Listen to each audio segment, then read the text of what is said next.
Contrôler les coûts et réguler les stocks pour éviter les pénuries. Les hôpitaux de Guyane font panier commun en s'appuyant sur un nouvel outil, le groupement hospitalier de territoire ou GHT. Mais le GHT concerne plusieurs segments d'achat. Donc nous avons la pharmacie, mais nous avons aussi le biomédical, le laboratoire, la fourniture et les services généraux.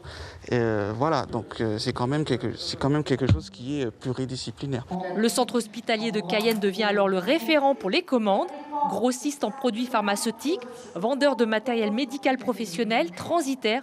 Tous sont concernés par cette nouvelle donne des marchés publics de la santé en Guyane.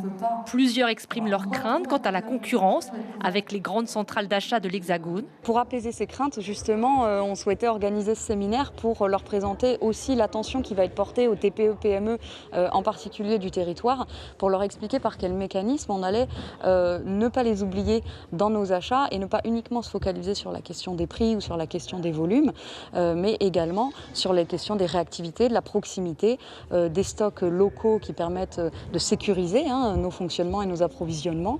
Des explications qui, au regard des échanges, ne convainquent pas totalement les fournisseurs locaux. Ils ne veulent pas être relégués au rôle de roue de secours. Mais pour les responsables du GHT, il s'agit avant tout d'éviter les ruptures de stock. Aujourd'hui, de travailler de manière coordonnée sur un territoire à nos achats a pour but de sécuriser ces approvisionnements et nos fonctionnements. L'objectif ? Assurer à long terme un égal accès à des soins sécurisés et de qualité pour tous les patients du territoire. Prochaines étapes, la mise en commun des données, la réorganisation de l'offre de soins par établissement. Un projet médical qui, pas à pas, aboutira à la mise en place du centre hospitalier universitaire de Guyane.